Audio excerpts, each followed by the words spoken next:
3.8 ارب سال بعد چاند جو زمین سے محض 14,000 میل دور تھا اب کافی دور ہو چکا ہے۔ زمین کی گردش بھی پہلے سے کافی آہستہ ہو چکی ہے۔ اسی دوران اس بحر اکبر میں ہمیں جا بجا ننھے ننھے جزائر نظر آنے لگے، مگر یہ جزائر آخر کہاں سے نمودار ہوئے؟ دراصل زیر سمندر زمین کی سطح کے نیچے سے پگھلے ہوئے پتھر زمین کو پھاڑتے ہوئے پہاڑوں کی صورت ابھرنے لگے، اور ان کے ساتھ ساتھ کچھ زمین جزائر کی صورت نمودار ہونے لگی۔ یوں اس پانی کے سیارے پر خشکی ظاہر ہوئی، اور یہی جزائر بعد میں مل کر پہلا بر اعظم بنائیں گے۔ اب مقناطیسی میدان اور پانی کے ساتھ ساتھ نہ صرف زمین کی گردش بھی کم ہو چکی ہے، چاند کے دور ہونے سے سمندر میں بھی کافی حد تک ٹھہراؤ آ چکا ہے، مگر فضا اب بھی زہریلی ہے اور درجہ حرارت بہت زیادہ ہے۔ زندگی اب بھی ناممکن ہے۔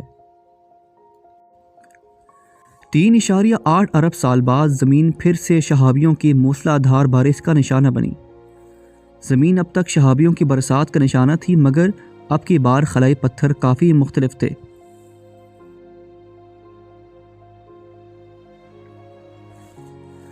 جب یہ شہابی پانی سے ٹکرائے اور اس میں گھلے تو ان سے پانی کے ساتھ ساتھ بھاری مقدار میں معدنیات، کاربن اور ابتدائی پروٹین نکل کر پانی میں شامل ہو گئیں۔ یہ تمام عناصر مل کر پہلے جانداروں کی تخلیق کا سبب بنے۔ رفتہ رفتہ پانی میں ہر طرف جرثوموں پر مشتمل زندگی خاموشی سے ایک عظیم الشان انقلاب کا آغاز کرنے لگی۔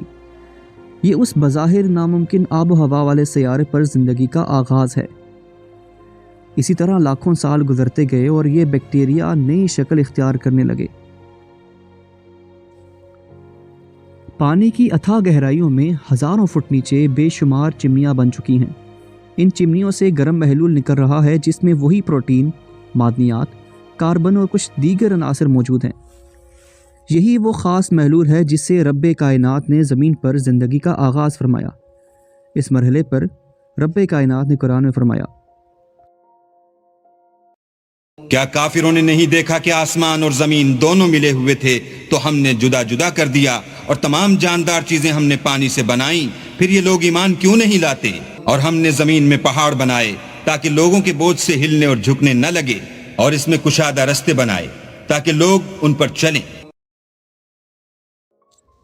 3.5 ارب سال پہلے اب بالکل نئے طرز کے منفرد گول پتھر ساحلی پانی میں بکثرت موجود ہیں، مگر یہ گول پتھر دراصل بیکٹیریا کی آبادیاں یعنی کالونیز ہیں، اور ان پتھروں کو سٹومیٹولتھ بھی کہا جاتا ہے۔ ان میں آباد زیادہ تر بیکٹیریا سیانو بیکٹیریا ہیں جو عام بیکٹیریا سے کافی مختلف ہیں۔ سیانو بیکٹیریا کاربن ڈائی آکسائڈ، پانی اور سورج کی روشنی کو گلوکوز میں بدلتے ہیں، جسے وہ بطور خوراک استعمال کرتے ہیں۔ مگر گلوکوز بننے کے ساتھ ساتھ ایک اور چیز بھی بنتی ہے جسے یہ بیکٹیریا خارج کر دیتے ہیں، اور وہ چیز ہے آکسیجن گیس۔ 1.5 ارب سال پہلے اوزون لیئر بن چکی ہے۔ فضا میں آکسیجن کی مقدار بھی بہت زیادہ ہے۔ درجہ حرارت میں بھی اب کافی کمی آ چکی ہے۔ زمین کی گردش بھی اب کافی کم ہو چکی ہے اور اب دن 16 گھنٹے کا ہے۔